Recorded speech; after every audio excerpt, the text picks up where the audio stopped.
Hi, I'm Ashby Wrench, and welcome to BuccsWeekly Week 6. The Bucks are coming off a 41-13 win over Tri-County North. After the game, Kyle Moore caught up with Coach Case to hear his post-game thoughts. Coach, North scored first tonight, but then you guys seemed to respond pretty well. Your thoughts on how tonight's game went? Oh, it started off scary. I fumbled right away on, I think, our first play, and they scored right away. And they moved the ball on us really well there in the first half, and it seemed like, man, is our offense going to get a chance to get on the field? And then they stuffed us early in the running game. So we went to the passing game, and, man, our offensive line pass protects so well, and Tristan and Zach made so many plays, catching the football. Nathan Bly, I mean, what can you say? Threw the ball so well.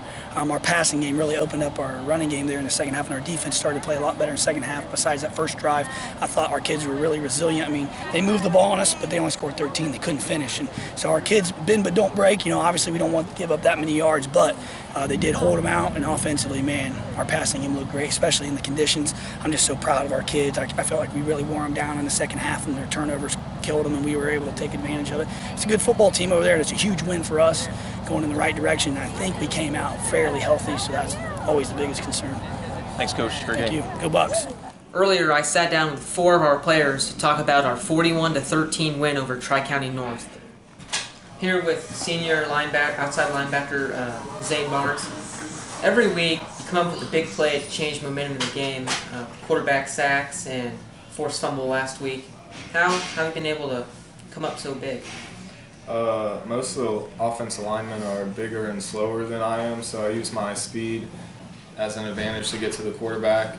And last week it was sloppy, like wet outside, so I used my speed again to get past the big lineman, and I hit the quarterback on the fumble. I'm here with senior wide receiver Tristan Sowers. You got the touchdown 7 play of the week last week for your bobbling catch. How, with the conditions being so bad, did you end up making a lot of big plays? Just mainly the focus.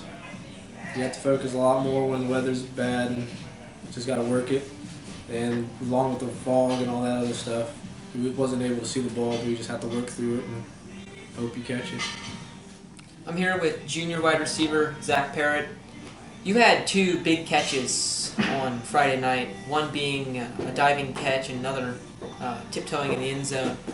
You had 8 total catches for over 100 yards. Field conditions weren't great. How did you come up so big? Well, all week, like in practice, conditions were bad, so we were prepared for the game on Friday, and kind of just got a good ball from Nate, and kind of just made it happen. I'm here with senior quarterback Nate Bly. Last week you set the single game pass record of 293 yards. You're on pace for the single season passing record. How have you been so successful this season with a new offense? I think coming into the summer, all the guys set out in the summer to get better and work on things that we knew we were going to need in the season. Our line has continually gotten better. We've had great pass protection. Our wide receivers make good plays. They go up and get the ball. All the way around, I think everybody's just really worked hard to make it happen. So, I think it's a combination of those things that's really helped us be successful. This is the annual Community Appreciation Week. How has the community been able to help you as a football team this entire season and other seasons? I think in Covington, when I think of Covington football, it's definitely just the atmosphere and the way the community comes around the team and comes and supports on Friday nights. It's unlike any other place.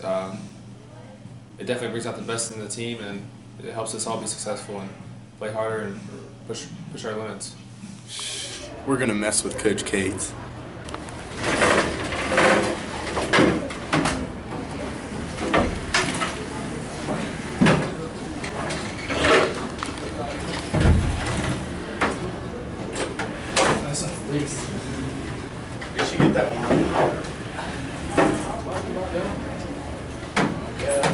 This week, the Bucks host Miami East in a crucial CCC contest. I sat down with Coach Cates to hear his thoughts on the Vikings. I'm here with head coach Ty Cates. We host Miami East this Thursday night. They're 5-1 and 5-0 in the conference. What do you see from the Vikings offense? They're very fast. They have a back that's really fast. They like to try to get to the edge. They go in a lot of unbalanced formations, try to outman you. go hurry up. So they're really tough to line up to. They really want to try to get to the outside on you, so we have to get lined up correctly. And that'll be key for our defense, and we have to tackle better than we did last week. And, just rally to the football and play physical football. Pretty much it. Just got to play sound football on the defensive side, get lined up correctly, communicate with all those formations you have to communicate with our coverages and our fronts, and just be ready to play.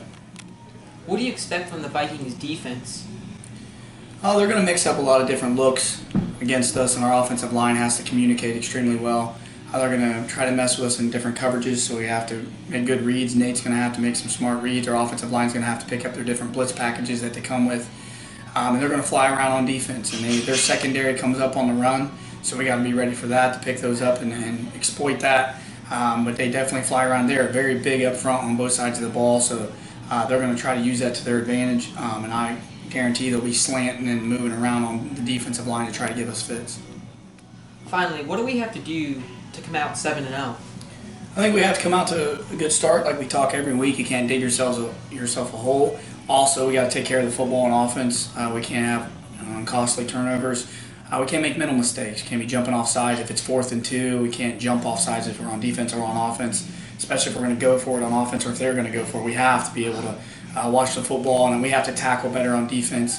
Can't have any mental miscues in the secondary. So as long as we don't beat ourselves and we come out fired up and take care of the football, it's going to be a good football game. I mean, they're a good football team. They're very well coached. It's going to be a big game. But if we come out and play like I know, the potential we have, and I know our kids are ready. They're ready to go. They're chomping at the bit. Big game. They live for these type of situations. We just got to come out ready to go, fired up for 48 minutes. Expect a 48-minute game. But if we take care of the football, tackle well on defense, get lined up correctly, we should be just fine. Again, the Bucks host Miami East on Thursday night. You can watch it live at 7 o'clock on Fox 45. It will be tape delayed at noon on Sunday on Channel 22. As always, you can always listen to Bucks Radio. Go Bucks.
Hey, Mommy, you better be ready.